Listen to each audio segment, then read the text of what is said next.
¿Qué tal? ¿Cómo están, amigos? Bueno, espero que pasando un buen día. Estamos reunidos con un lujo de psicoanalista, Oscar Lakisic.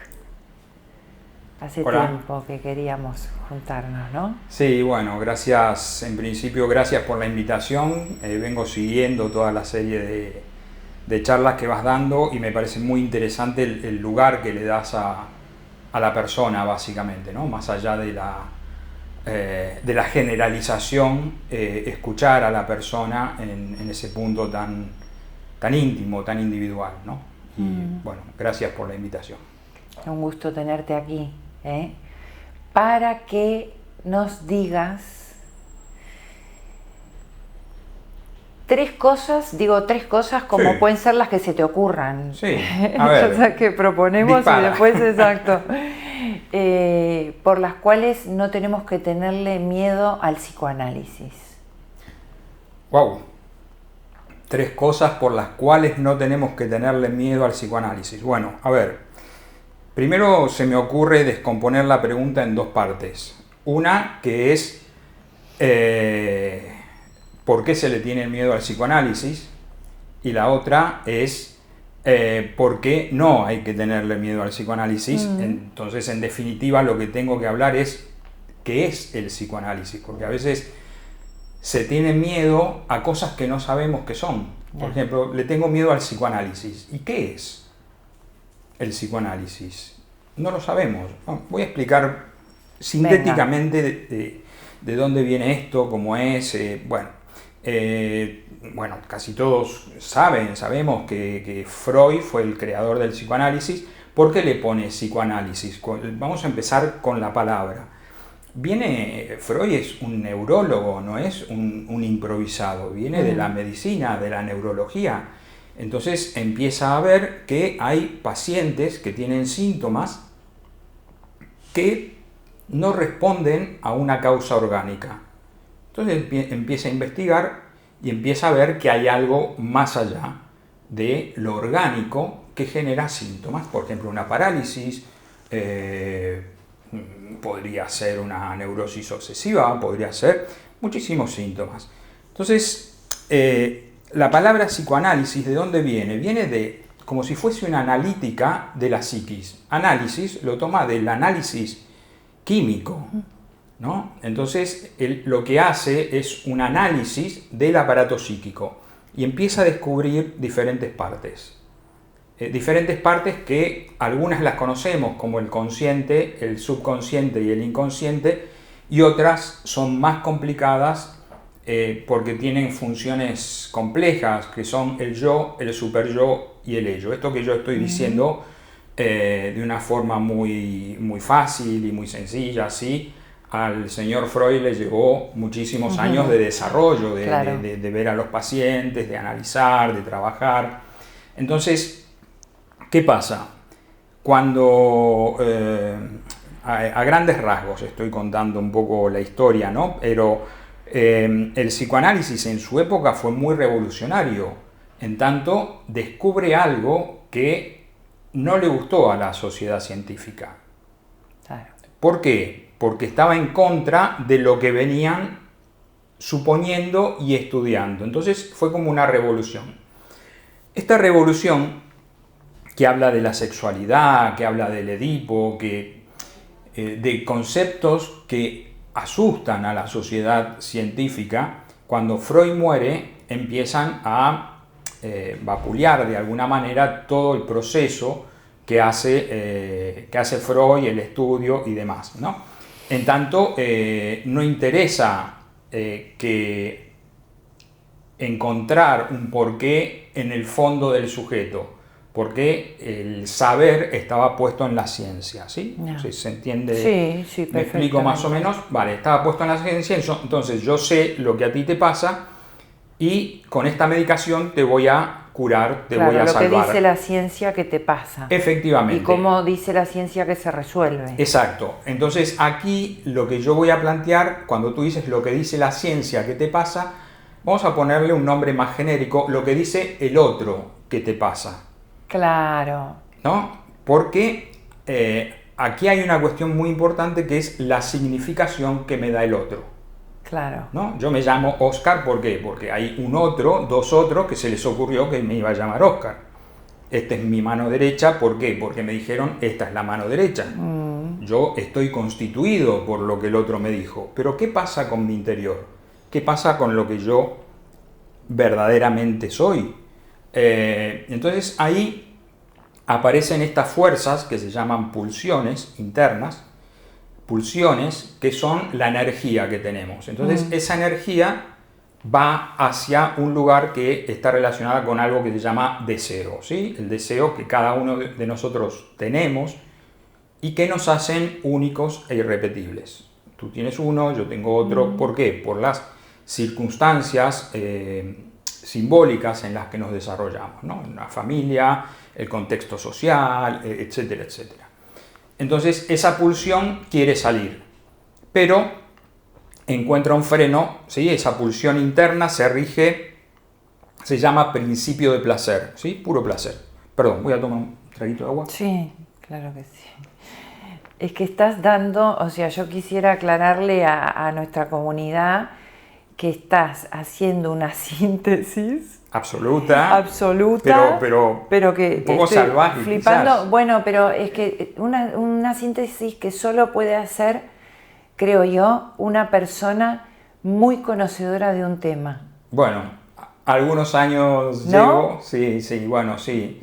Lo que trato de hacer muchas veces también es explicar el psicoanálisis de un punto de vista más llano, ¿no? Porque claro, que también sos profesor. Claro. Bueno, hicimos una presentación súper cortita tuya. Entonces, bueno, sí. No, es que el aspecto docente sí. te sirve también para hacer esta síntesis maravillosa. A los efectos didácticos. Claro, ¿no? claro. Sí, bueno.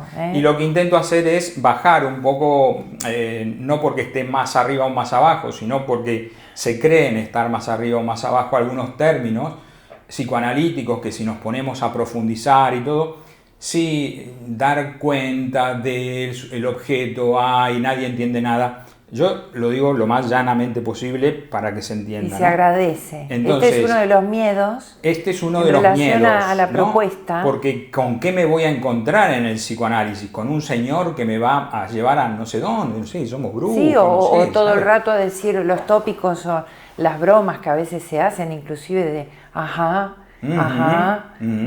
Sí. Y que no te va a devolver nada, o que va a ser una cuestión solo de que el paciente hable y ya está. Habla el paciente, hablo yo, charlamos, yo sé efectivamente hacia dónde voy, pero bueno, son estilos, este es mi estilo, no sé si mejor o peor, pero bueno, el que fui cultivando a lo largo de todos estos años. Entonces, retomo. Esta fuerza interna, que es el principio de placer, se choca con algo que es el principio de realidad. Yo no puedo hacer lo que quiero, porque hay una realidad que me dice, señor, esto no se puede hacer. Me enseñan determinadas cosas. Entonces, en ese choque entre principio de placer y principio de realidad, se generan conflictos internos. ¿Hacia dónde van esos conflictos internos? Hacia un síntoma. ¿Qué pasa? El síntoma está como, vamos a imaginar un síntoma que se me paraliza la pierna, ¿sí? Pero no hay ningún indicio orgánico. ¿De dónde viene eso? De algo vinculado con la historia del sujeto. Pero ¿qué pasa? Esa energía que yo antes hablaba está como haciendo una catarsis sobre la pierna y entonces se genera una parálisis. En la medida que la persona pone en palabras determinadas cosas de su historia, ese síntoma se va disolviendo, va desapareciendo. Dicho así, mañana tengo una cola de 2 cuadras de personas diciéndome, resuélveme el problema. No es tan simple. ¿Por qué? Porque internamente hay mecanismos psíquicos de defensa que no quieren que nada cambie. Claro. Entonces, ¿qué quieres decir? ¿Que el síntoma no quiere ser resuelto? Efectivamente, el síntoma no quiere ser resuelto. El síntoma está ocupando un lugar que si lo saco me enfrento con la angustia. Entonces este trabajo hay que hacerlo muy lentamente. ¿Por qué? Porque el sujeto, la persona, nada quiere saber de lo que hay atrás del síntoma. A veces es mejor el síntoma que saber qué hay atrás. Claro. Bueno, esto es a grandes rasgos una pincelada de lo que pasa en un psicoanálisis, qué pasa con el sujeto. ¿Por qué no hay que tenerle miedo al psicoanálisis? Primero hay que saber qué es para tenerle miedo. En todo caso, lo que yo diría es que a veces de lo que tenemos miedo, y no hablo de los otros, sino de mí mismo también, de lo que tenemos miedo es de enfrentarnos con nosotros mismos, de ver nuestras profundidades, de ver nuestras oscuridades, nuestras luces, nuestras sombras. Y a veces es mejor ver afuera que me den una píldora mágica para solucionar cosas y no enfrentarme con esas cuestiones que son angustiantes, evidentemente son angustiantes, ¿no? Porque hay dos frases, voy a decir, que a mí me gustan mucho las frases que resumen cosas. Una es, el ser humano por no atreverse se atreve a cosas tremendas, ¿no? Es verdad. Y entonces uno ve a veces en la clínica personas haciendo cosas y preguntas, ¿qué haces? ¿Qué haces? Es más simple. Es más simple, hay que ir ahí, pero ese ir ahí dentro cuesta muchísimo. Y a veces es más simple el síntoma. Evitarlo, ¿no? La evitación de eso. Entonces el miedo al psicoanálisis yo creo que está muy vinculado a la... Bueno, ahora le dirían bulo, ¿no? Al bulo que se hizo sobre el psicoanálisis. Porque ¿qué bulo se hizo sobre el psicoanálisis? Bulos sobre el psicoanálisis, hay muchísimos. Primero que Freud era drogadicto, segundo que Freud tenía relaciones con sus pacientes, que el psicoanálisis es largo, que el psicoanálisis es caro, que el psicoanálisis... que el psicoanalista es distante. Que el psicoanalista es distante, que el psicoanalista habla difícil, o que no habla, como o que no habla, o que también hay que decirlo, también muchos psicoanalistas han contribuido a esto, ¿no? Claro. Porque a veces ser psicoanalista parece que es poner cara de interesante y decir, ¿no? Y el trabajo psicoanalítico es muy importante. Independientemente de lo que se diga, hay que saber lo que se hace, ¿no? Claro. Y hacia dónde vamos. Y eso está más vinculado con el discurso del sujeto que tenemos frente cuando vienen a hacer una consulta, ¿no? Exacto. Y en esta línea, bueno, cada uno tiene su estilo, ¿no? No voy a entrar en críticas, pero hay algo ahí de la distancia que a veces no llega a cierta necesidad, ¿no? del sujeto. Entonces, eso sumado a que es caro, malo, y claro, no voy, ¿no? Me lo ahorro, claro. ¿no? Bueno, esto por un lado. Y por otro lado, el temor a entrar en las propias cuestiones, profundidades internas, las propias angustias, la propia historia de la persona, ¿no? Esto es doloroso. Pero esto se hace de una forma muy suave, delicada, llegar a esos lugares más profundos, ¿no? De la psique humana. Yo cuando era chico veía una serie que es Kung Fu,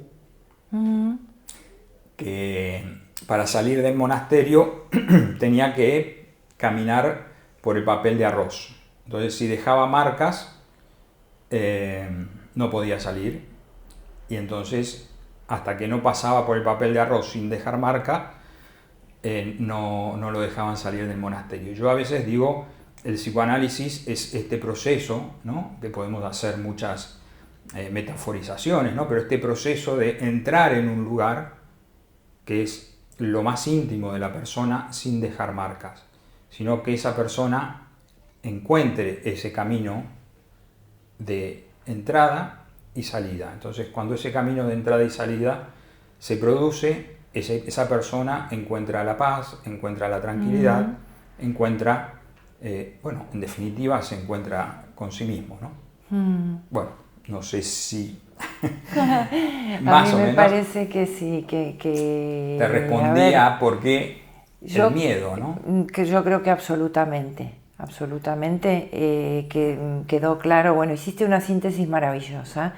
No en vano yo te diría que queda abierto, si querés. Yo encantadísimo. A profundizar un poquito más. Encantadísimo, podemos hacer algo más teórico de algunos conceptos que, claro, lo que yo dije son todos conceptos complejos que los podemos hacer más simples, hablar de sujeto, hablar de deseo, hablar de qué nos impulsa en la vida, qué queremos, a dónde vamos, ¿no? Sí. Hablar de todo esto sería muy interesante. Sí. Yo quiero decir algo en relación al miedo, porque está incluido en la pregunta. El miedo tiene dos partes. Una que te paraliza y la otra que te empuja. Entonces, ¿qué nos frena a meternos dentro nuestro, vernos, qué pasa con nosotros mismos y trabajar con eso? Un miedo paralizante. Pero una vez que uno se atreve, eso no tiene vuelta atrás. Es como las pastillas de Matrix. La roja o la azul. ¿Quieres la verdad o quieres la otra? Y una vez que tomas la de la verdad, no hay vuelta atrás. Ahora es maravilloso. Qué bueno, qué bueno. Gracias, gracias.